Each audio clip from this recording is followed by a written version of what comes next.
everyone. Welcome to Groundpass. You might notice that it's solo Nick today. Anastasia you had last week. We're just doing mini pods in the minute just because our schedules aren't really aligning very well. And Anastasia needs a week off. So you've got me this week to just give you a quick update. This will be the miniest of mini pods, to be honest.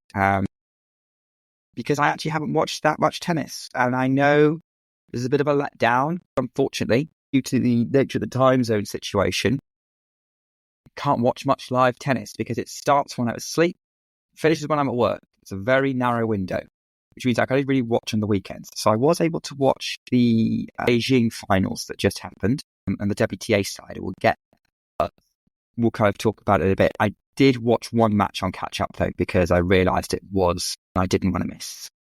And that was the men's Beijing final. We'll catch up with that. But yeah, at the minute, you're probably going to put up with the fact that unfortunately, Anastasia is probably in a similar position to me, because I think about the Beijing matches starting at 4 a.m., 3 a.m. my time. Anastasia getting more into starting, would it be 9, 10 p.m.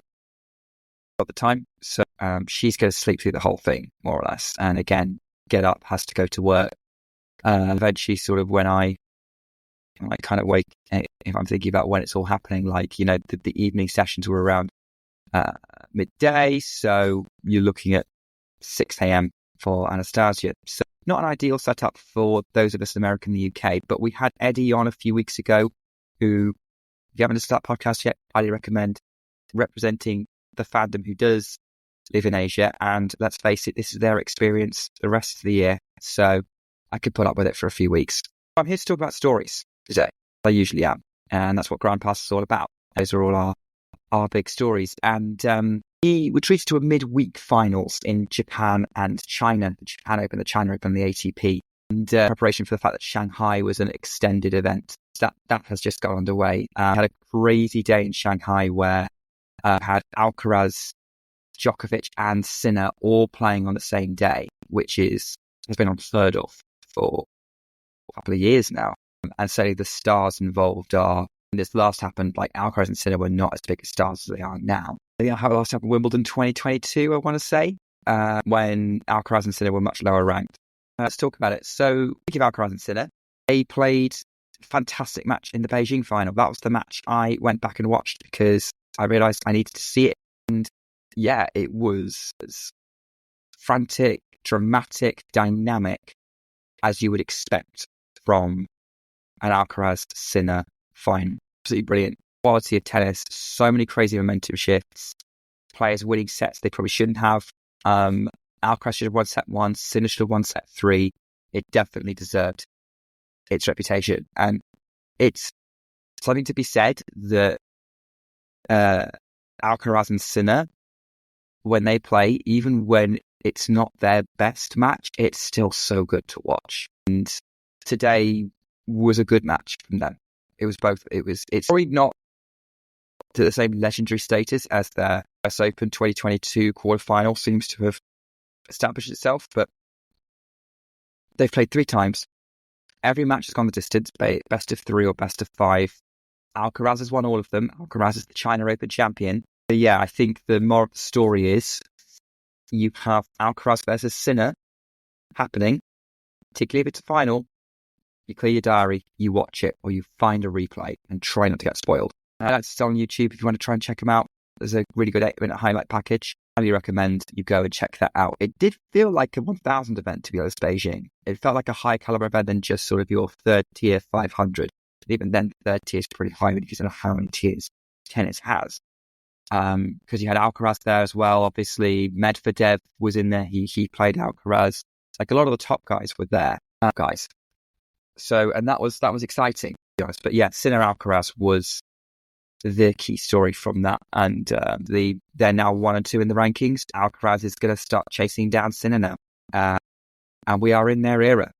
Because unless Djokovic shows up close to how good he can be, like he was at the Olympics, I don't see a scenario in the near future where it's not going to be all around Alcaraz as they move ahead of the rest. Also had some pretty good matches in Tokyo, where Arthur Fils won his second title of the year on the 500 event here and in Hamburg. And once again, winning a dramatic final like he did in Hamburg. He beat the Frenchman Hugo Humbert, inflicting a rare defeat in a final for Humbert, who's actually usually really, really good in finals. Humbert also looking for a second 500 title, and he won in Dubai earlier in the year. Yeah, it was a really good match. Fils really wrestled control away from Humbert and took it up and eventually closed it out in 3 sets, but did involve a couple of dramatic tie breaks. Really explosive, really high quality tennis in the final and the semi-finals as well. Is Humbert, I've got to make sure I get the stories right, but the semi-finals in that tournament be really, really good as well. So generally a lot of really good early to mid-week tennis going on, which is exciting, I will have to say. So yeah, that's your ATP roundup. As I said, they're in Shanghai now, and Anastasia and I come back together to record. We'll be wrapping up all the results from Shanghai, hopefully, or at least kind of tell you the story so far. It's likely to probably be semi-finals day, but we'll see. Yeah, really, really good. Really excited to see what happens next in Shanghai. Already underway. Alcaraz has got a couple of wins under his belt.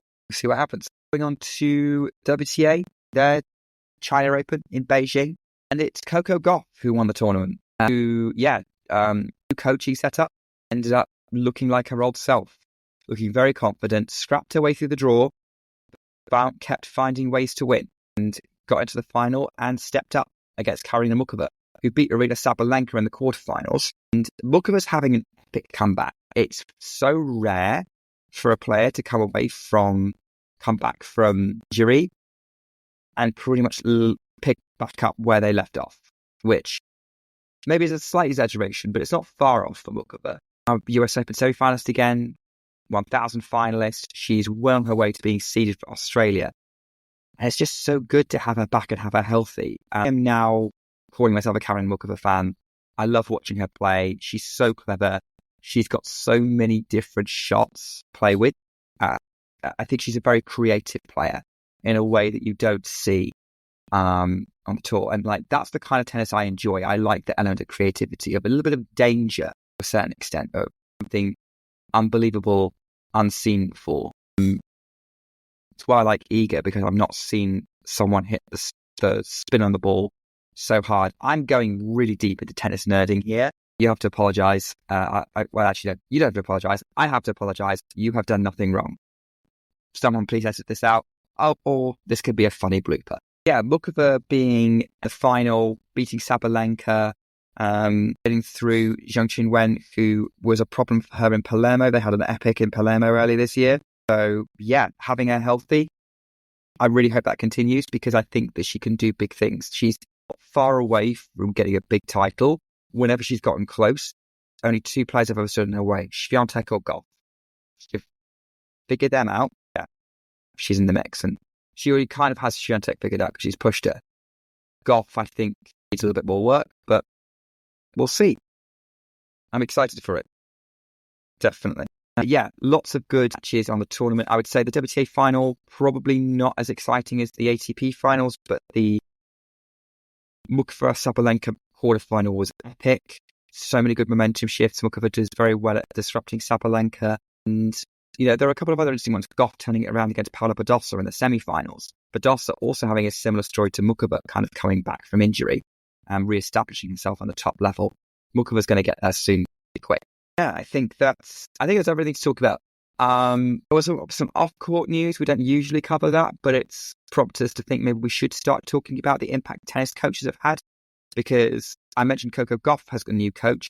Iga Swiatek is looking for a new coach, because it was announced that a coach that sort of helped to get to number one, she had, Thomas Victorowski, is going to down. So yeah, they're no longer working together.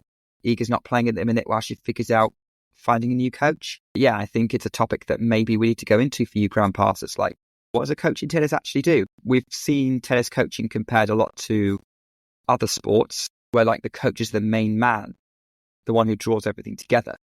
It's not the same in tennis. That's something to think about. As Josh and I will probably talk about that. We've got a few things to plan with the podcast and some exciting things planned over sort of this next sort of period while the Asian swing winds down. We'll go back into indoor European season. We're going to be looking at the tour finals. I just want to take this last couple of minutes of this podcast to mark the fact that Groundpass is a year old. And it's fantastic hearing about all of you kind of interacting with us on threads, leaving us comments and reviews on podcast apps, just basically going along with us on the journey and being enthusiastic about getting into tennis. So that's what we set out for, is to kind of say, hey, we don't want tennis fandom to be an exclusive club. Everyone's welcome. Here's the tips and tricks. Come with us. Let's go watch tennis together. And that's what we're going to do. So hopefully one day I'll see you in the queue for a Groundpass at some tournament. We can talk about tennis together. That'd be a dream, wouldn't it? But keep talking to us online. Keep sharing your stories. We want to hear about you trying tennis and what your thoughts on tennis are. We want to, keep letting you in and share what we're excited about with the sport. That's all I had to say. Happy 1 year, Groundpassers. And Anastasia and I will be back next week to bring you more tennis updates. Take care, everyone.